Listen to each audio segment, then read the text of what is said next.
Guys first పాలను పోసుకోవాలి బగోనీలో. పాలను మసల పెట్టుకోవాలి. ఇప్పుడు నిమ్మకాయ రసం తీసుకోవాలి. అందులో 2 చెంచాలు వాటర్ కలుపుకోవాలి. ఇప్పుడు మసులుతున్న పాలలో ఆ 2 చెంచాలు నిమ్మకాయ రసం పోసుకోవాలి. ఒక చెంచా వేసేసి ఇంకో చెంచా. ఇప్పుడు మంచిగా కలుపుకోవాలి అది.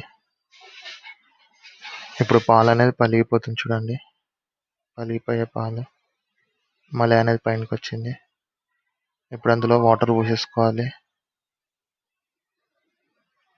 అంతే, వాటర్ పోసేసుకోవాలి. ఇప్పుడు ఒక బగోని తీసుకోవాలి. బగోనీలో జాలి పెట్టుకోవాలి.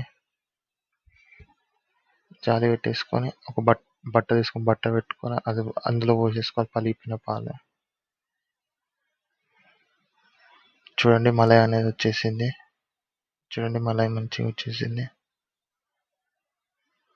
ఆ మలైని వాటర్ పోసుకుంటూ మంచిగా కడుక్కోవాలి. 2-3 సార్లు వాటర్ పోసుకొని మంచిగా కలుపుకోవాలి. నిమ్మకాయ రసం పోసాం కదా, అది వెళ్ళిపోయేదాకా. చూడండి ఇప్పుడు మలై తీసేసుకున్నాం బయటికి.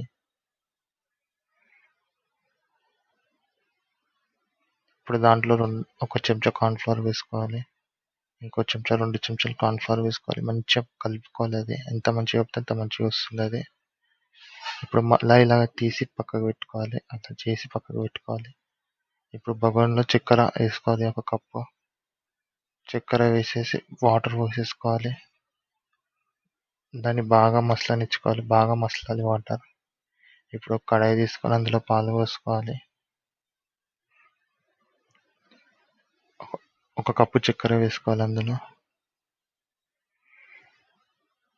ఇప్పుడు మన పేడాలను తీసుకొని మసులుతున్న వాటర్లో వేసేసుకోవాలి అది. చూడండి పేడాలనే ఉడికి పైనకి వచ్చేస్తున్నాయి. అయితే ఇప్పుడు రెడీ అయిపోయినట్టు పైనకి వచ్చేసి. ఇప్పుడు పాలు మసులుతున్న పాలలో చూడండి పాలు బాగా మసలు పెట్టుకొని దగ్గర తీసేసుకోవాలి పాలు. ఇప్పుడు మనం కొద్దిగా ఫుడ్ కలర్ యాడ్ చేసుకోవాలి. ఇప్పుడు మలై అది పేడలను తీసేసి కూల్ వాటర్లో వేసేసుకోవాలి.